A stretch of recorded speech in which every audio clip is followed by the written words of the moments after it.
What's up guys, this is VinylicPuma, and I've got to admit that it's been a little while since I uploaded a Borderlands 2 video, so today I wanted to go ahead and talk about Axton the Commando, and why he's my favorite Vault Hunter from Borderlands 2, and why I think he can actually be both a pretty fun and great choice for a playable character. But before we get into why Axton is pretty good and can be fun to play, it would probably be a good idea to address why a number of players would consider him to be bad when compared to the other Vault Hunters. And for the most part, I'd say that a lot of players' issues with Axton stem from his genuine lack of a single overpowered offensive skill and his reliance on kill skills to achieve maximum damage potential. When it comes to the former issue, Axton's lack of a truly overpowered offensive skill like Salvador's Money Shot, Krieg's Bloodsplosion, Gage's Anarchy, Zero's Bore, or even Maya's Cloud Kill can end up making Axton harder to play when compared to pretty much all of the other characters. While it's true that Axton has one of the most overpowered defensive skills in the game in the form of grit, and he also has other methods of dealing high amounts of damage, the lack of an obvious overpowered skill like you see on the other 5 Vault Hunters does tend to make him a less popular choice. As for the latter issue, Axton tends to rely heavily on the significant DPS increase that can be provided by both his Metal Storm and Onslaught kill skills. And while it's worth mentioning that there are some workarounds for this, such as using a Sandhawk with the B shield, or by making use of Tediore reloads, the difficulty in maintaining these kill skills during combat can make him much harder to play than the other characters. And to illustrate my point, unlike Jack the Doppelganger from Borderlands the pre-sequel, who has the leadership skill, which allows him to properly maintain his kill skills over a long period of time,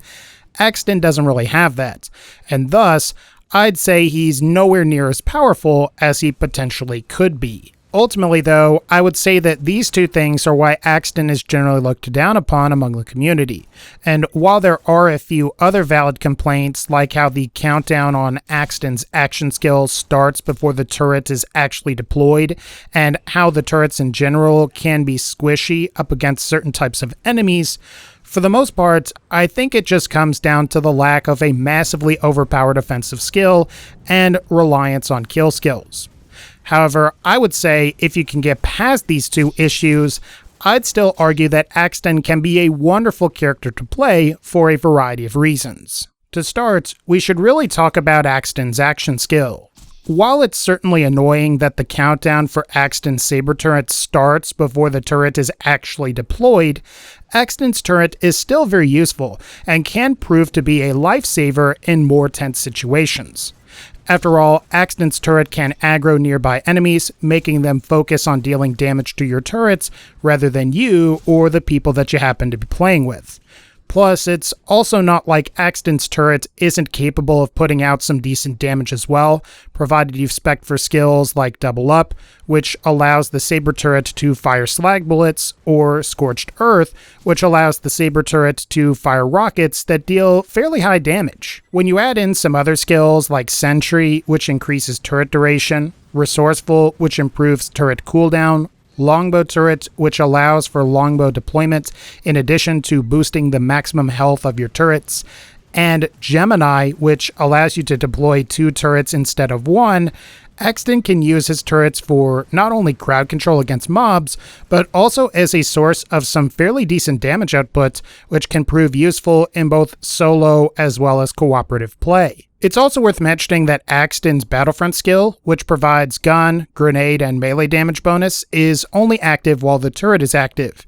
and can prove to be a significant way to greatly enhance the damage of your weapons. So not only is using the turret a good idea for support or debuffing enemies, but it can also prove to be a major factor in enhancing Axton's damage output with conventional weapons. So overall, Axton's turret is quite good, and in my experience, I tend to prefer it a lot more to something like Gage's Death Trap due to Death Trap's numerous AI issues. It's also worth mentioning that Axton is arguably the best grenade user in the entire game. While he may not have the ability to throw 2 grenades at once like Salvador does, Axton does have a number of skills dedicated to making him more effective with grenades. For example, Axton has skills like Grenadier, which allow him to carry up to an additional 11 more grenades, provided that he has 11 out of 5 in the skill, and he's also the only character that can throw grenades during Fight for Your Life, thanks to the Do or Die skill.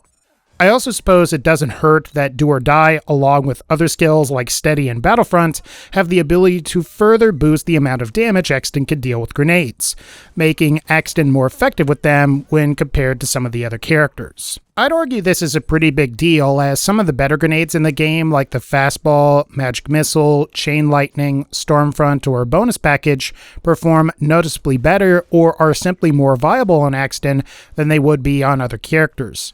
After all, it's pretty difficult for other characters to be able to compete with Axton's ability to use the fastball, since he can carry more than 21 of them at a time, while also significantly improving their damage potential. While we're on the subject of grenades, it's also worth mentioning that Axton can leverage the grenade damage bonuses provided by various skills and class mods to enhance the viability of a number of conventional weapons as well. In particular, weapons like the Unkempt Herald, Twister, Swordsplosion, Hellfire, Blockhead, and E-Tech Plasma Casters can all see improved damage by acquiring grenade damage bonus from skills like Steady and Battlefront, or from the Grenadier class mod. And while not every weapon is necessarily compatible with this, the ability to benefit from gun and grenade damage bonuses on certain weapons can end up making Axton more effective with those weapons than what you might see on other characters. Another reason Axton is a good character to choose is that he's arguably the best character for taking advantage of the reload damage provided by Tediore weapons.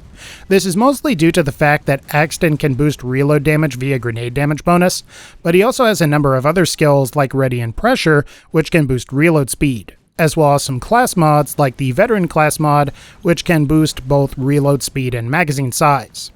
When the boosts to magazine size and grenade damage bonus are combined together, Axton can end up being pretty powerful, as he can not only deal high amounts of damage per reload, but he can also very quickly fire and reload, yielding some very impressive DPS. Most of the tougher mob enemies will usually be wiped out in no more than 2 or 3 reloads, with weapons like the Babymaker or Omen, and even some raid bosses like Hyperius are very susceptible to reload damage from weapons like the Avenger, Babymaker, and even the Fastball Grenade.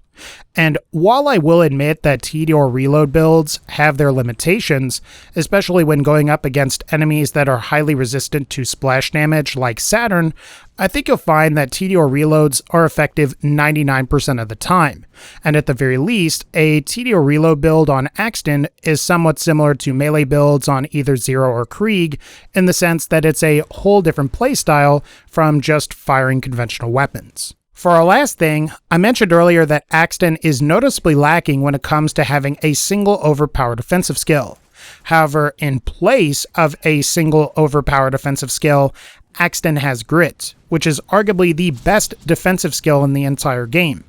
After all, it's pretty hard to compete with the fact that Axton's Grit can simply ignore damage that would otherwise put him into Fight for Your Life, and provided that you have 11 out of 5 in the skill, you will get a 44% chance to prevent from going into Fight for Your Life. And that's really good, considering that's almost 50% of the time. Plus, when you consider that it's also possible for Grit to trigger multiple times in a row, Axton is simply able to survive encounters that might otherwise end up killing other characters. You also get some other useful defensive skills like Axton's Quick Charge, which allows you to constantly recharge your shields upon killing an enemy, Phalanx Shield, which adds a shield to your turret, which can be used to block the Singularity attack from Terramorphous, or the Nova attacks from Hyperius, and Preparation, which allows the player to regenerate health provided their shields are fully charged. These skills can prove to be quite useful under the right circumstances, and when combined with Grit, can actually make Axton fairly tanky when compared to other characters like Zero, who tend to be squishier. At the end of the day, while Axton isn't going to be as strong as Salvador and can't really compete with some of the crazier overpowered skills like Gage's Anarchy or Zero's Bore, Axton is still a pretty great character to play, and can be a great choice if you're looking for more of a challenge in your next playthrough. After all, you can't really rely on things like Maya's Cloud Kill or Salvador's Gunzerking abilities, which make certain parts of the game a cakewalk. My hope is that Gearbox will look at some of Axton's flaws and implement solutions similar to what we saw on Jack from the pre-sequel if we end up seeing a soldier class in Borderlands 3.